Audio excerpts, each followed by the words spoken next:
The Scalebreaker DLC is around the corner. Today I want to talk about the most impactful changes for PvE and PvP. I'm Alcast from alcasthq.com. Make sure to subscribe and ring the bell. First off, I'm already updating builds on the website. They will all be ready when the Scalebreaker DLC hits the road. I also redesigned the menu a little bit so you actually can better see and differentiate what build is for what. So we have dungeon and trial builds, basically the meta builds, solo builds for overland, dungeon, solo, maelstrom and all that stuff. I just started this section, so I'll keep adding new builds. Then I used to only have battleground builds for PvP, but now I actually redesigned all setups. So they're now made for solo Cyrodiil champion points campaign and a secondary setup for battlegrounds. And we also do have Cyrodiil group setups now for like 12 to 16 men. And Fangrush also has his builds on the website. There is also, since Elsweyr, I've basically built out the beginners section completely. Nara is helping me there because it would be too much like to do all the stuff by myself. So she's taking care of most of the beginner content on the website. There's so much on there. So if you have new players that are a little bit confused, so basically every player that starts the game, make sure to send them to the beginner section. There is like beginner guides for each class and a lot of basic guides that really help out. But anyway, that's enough website promotion, I guess. Let's check out the Magicka DPS changes first. Gear-wise, nothing really changes. It's more or less still the same. You just, like the most important set is False God. Imperfect or perfect, it doesn't matter. Go get it if you have the chance. I do have secondary and beginner setups on the website too, in case you do not have access to DLCs. Again, Mother Sorrow, Sun, it's just the same thing, right? More or less. But what changed is a lot of abilities. So the rotations. The rotations will be more dot focused because a lot of damage over time abilities that were useless before are now actually fairly strong. Destructive Reach deals really strong damage over time effect and also has a small impact hit. Then when we go to Soul Magic, Soul Splitting Trap is now a very strong dot, a Magicka dot, which deals a lot of damage as well. And then we have Degeneration from the Mage's Guild, which is also very strong damage over time effect and also gives Major Sorcery, very powerful. Like this is basically the strongest Magicka single target dot, I think, at the moment. You really want this in your build. So because we have 3 new dots, right, the 3 new skills, it kind of pushed out the spammables like Elemental Weapon or like Force Pull, stuff like that. Because the dots are simply stronger. This causes one issue. Now sure, a lot of the abilities that were useless before are now useful, but the class identity kinda gets kicked in the balls. Because you're more playing the weapon skill lines, but not really the class that much anymore. We're also using Unstable Wall of Elements now because the explosion got buffed, so it deals a lot more damage and the duration is 8 seconds and not 6 like before. These are the most notable. Maybe Scalding Room from Mage's Guild is also a very nice damage over time effect and has a strong impact explosion, so you can use this as a semi-spammable, like you have seen me do in the Magicka Sorc rotation I published a while ago. And again, I will update all the builds with rotations, skill setups and so on, all on the website. That's this for Magicka setups. Once again, if you have these skills, you're more or less good to go. You just need to change your rotation and skills. And that's about it. Champion points also a little bit because it's more damage over time focused. Healing changes. So healers still have the old problem that they like. You don't really need them in most content, which kind of sucks. Like most people just run 3 damage dealers and the tank and that's it. And that will not change next patch, sadly. And I really don't see that changing in the future as well. Because as long as healing scales with spell damage and max magicka and weapon damage and stamina, a stamina dealer can just slot the heal. And it's even more powerful than when a healer would slot it, because it scales with damage. So as long as they don't uncap this, and I don't see them doing it, because that would be way too much work and they would have to redo everything, I don't really see it changing that soon. Now there's a few very impactful healing changes. Healing springs, you can't spam this anymore, so it doesn't layer. It's a true heal over time now and lasts 8 seconds. So that's the thing. So you're spamming combat prayer now, because that's basically you're spammable as a healer. On top of that, the orb, you can only use one now instead of several orbs.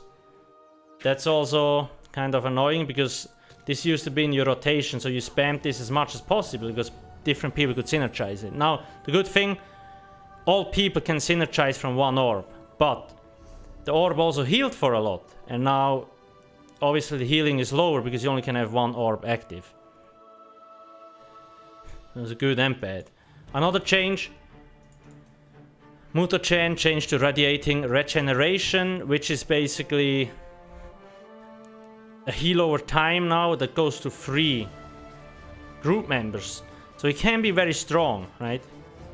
Very powerful for 10 seconds. Just in general, like healing changes, not like the builds itself, not really that much, but the skill changes are very impactful and will be a problem. Now a lot of people said, well, it will be problematic to heal through certain burst phases in trials. I disagree, because what you're going to do is 2 stamina damage dealers, they will just run echoing vigor, and you will have to you will have more healing than before. That's basically what's going to change. And again, that obviously takes more power away from healers again, because it's like, well, so we could just run another damage dealer and remove 1 healer, because if just vigor is enough, then why not? And it's very annoying, and really I don't see how Sauce wants to change that. I don't think they know how, and I don't think they even plan on changing it. Another thing I forgot to mention, proxy death. It now scales with unlimited amount of enemies. So you see each enemy with the bomb's radius increases damage by 25%. Before it was capped at 6 targets, now it's uncapped.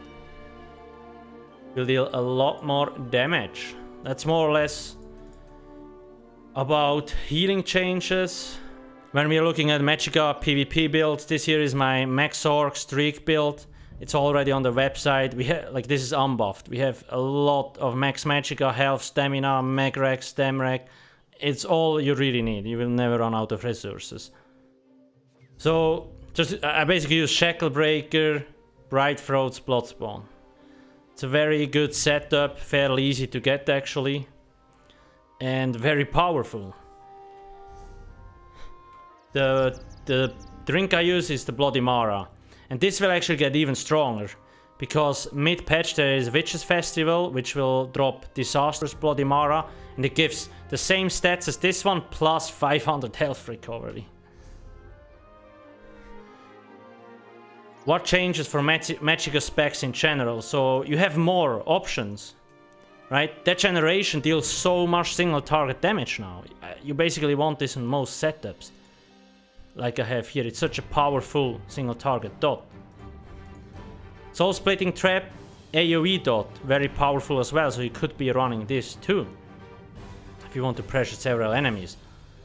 Now a Max Orc specific thing, for example, there was a lot of complaints about Power Surge because they changed it. It now procs only every 3 seconds, but it hits multiple people. And that's a problem, because this one doesn't give sorcery. Maybe they will change it, we will see. But for us, or like for this set, they're not that big of a deal, because we can run this and we still have the sorcery buff from that generation anyway. But I do hope they will add the sorcery buff when the patch goes live.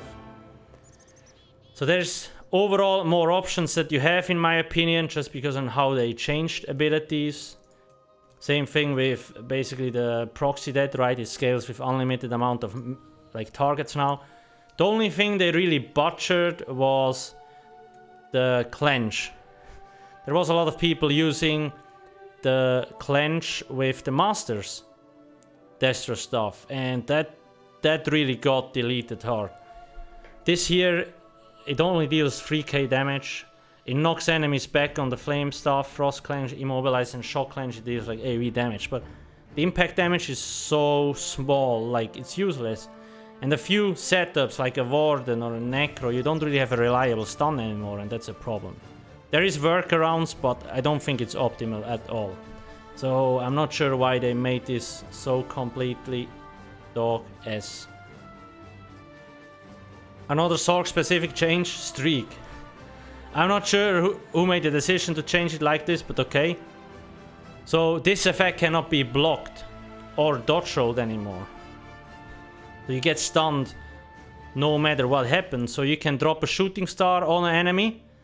He cannot block anymore when you streak through him. He will get fucked anyway. So there's a very new powerful combo. So Max Sorcs I really like the streak buff, and it also for stamina is the same thing. It's very powerful. But anyway, that's more or less about my max specs. I'm sure there is more stuff around, but overall, oh yeah, maybe about the healing, like these healing things, they're so powerful now. They heal for so much, and this one gives you a bigger shield. So that's also very important for most setups. But yeah, again, PvP has a lot more diversity, so you can come up with a lot of builds. That's just my spec here. Let's move on. Stamina DPS wise, more things changed. So previously we were using a monster set.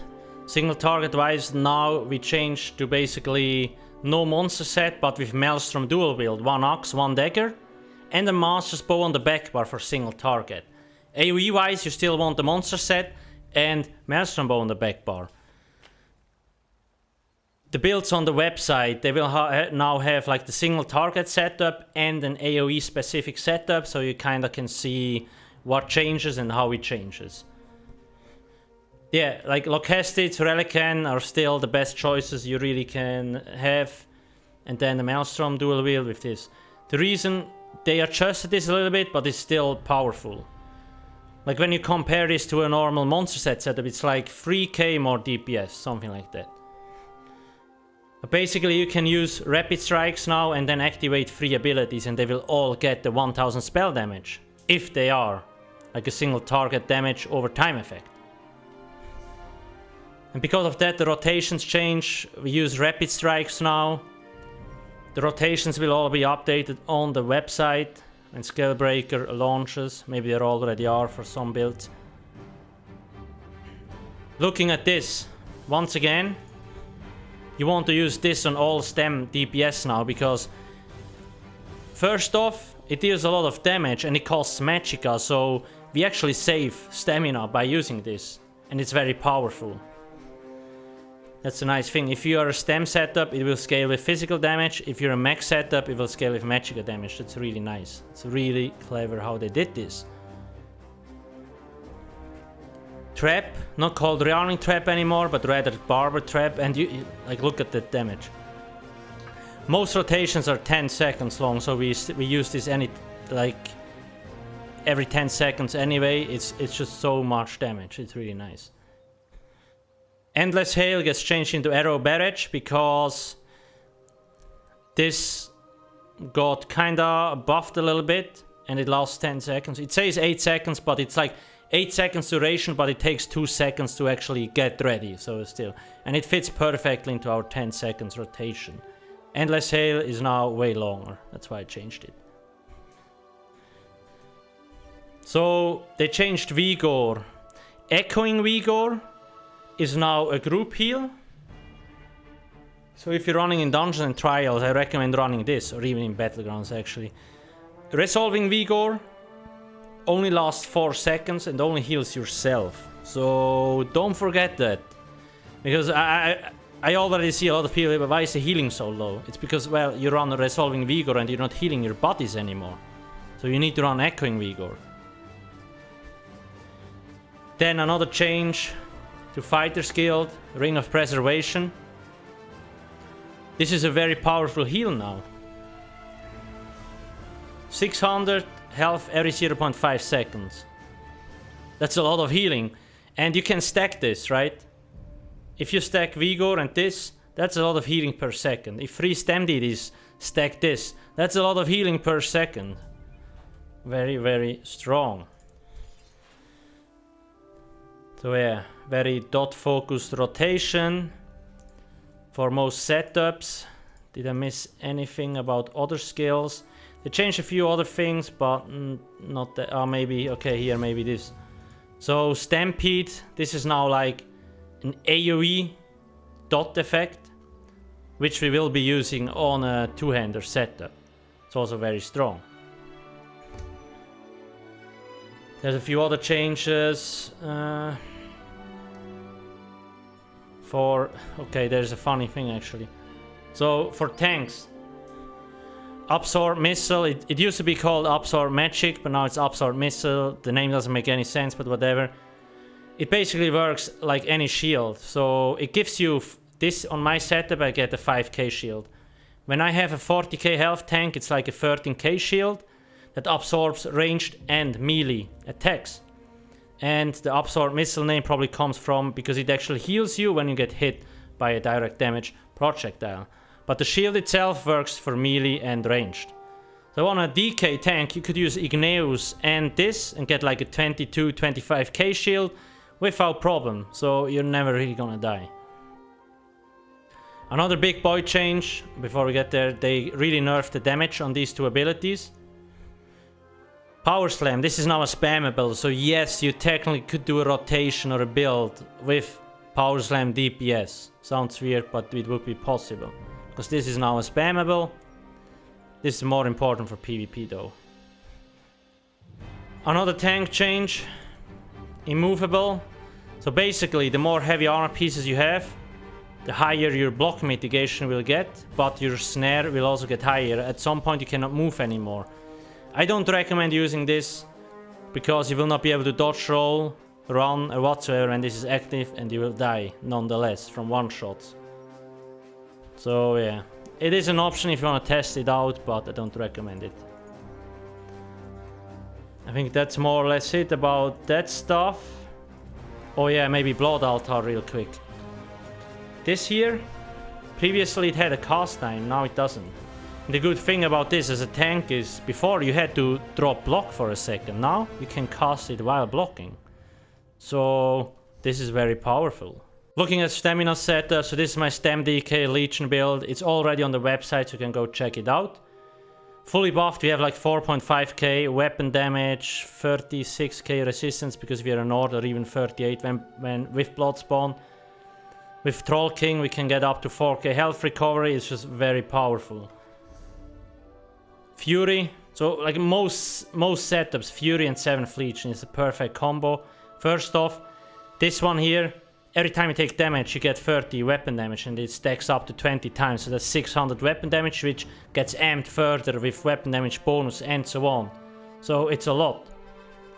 On top of that, 7th Legion, when you activate physical or spell resistance ability, like Volatile, and you get a cool glow, that's when 7th Legion is active.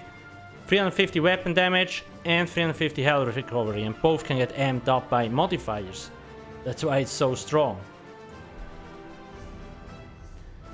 When we look in general at skill setups and so on, I mostly want to talk about Sword and Board, because that's where most things change. They really wrecked the damage on these two. There's a few other new options, so we have Power Slam, which now deals more damage, because it's kind of like a spammable thing. Turn Evil, this now fears up to 6 targets, so it's basically like a Mass Hysteria, just better, which is funny, but okay. So yeah, you kind of lost Revert Bash and Sword and Board builds, but you gain Turn Evil, so you'll be fine. It's very costly though, please remember that. The nice thing about Power Slam, once again, if you have Spell Wall active, it actually counts towards the stack, so it will deal 50% more damage. Now the setup might change a little bit again, because I need to further test it obviously. But yeah, heavy armor stem setups, very robust, very powerful. I really focus all my setups on the website on that kind of stuff, except the Stem Warden, which is a medium armor build, because you can play a more bursty playstyle. But with this here, you can face tank so much enemies and so on. But yeah, it's mostly sword and board changes. Once again, there's a few, like Execution got buffed. It did 400% execute damage. Very strong. Berserker, so Onslaught, which basically gives you the target's penetration now. So you hit the dude for 20k resistance. When he has 20k resistance, you get 20k penetration. It's very powerful. It's basically like corrosive armor. So on some setups, dizzy swing into Onslaught, enemy's dead for sure if you get it to hit. Dual wield wise, not much changed. Bow wise, there's also not too much. So yeah, but probably covered more or less everything. So yeah, there's quite a few changes going around. Check out the builds on the website, but just please keep in mind they might still slightly change, because you never know when Source will sneaky change something. Then I have to adjust it, but most things will be ready for Scalebreaker DLC. And there's also a few nice things, like the new Undaunted chest system, which is a very nice quality of life improvement, alongside a few others. If you want to watch a few other Scalebreaker videos, check them out here. Please make sure to not forget to subscribe and hit that juicy like button. Thanks for watching, and see you soon. Cheers.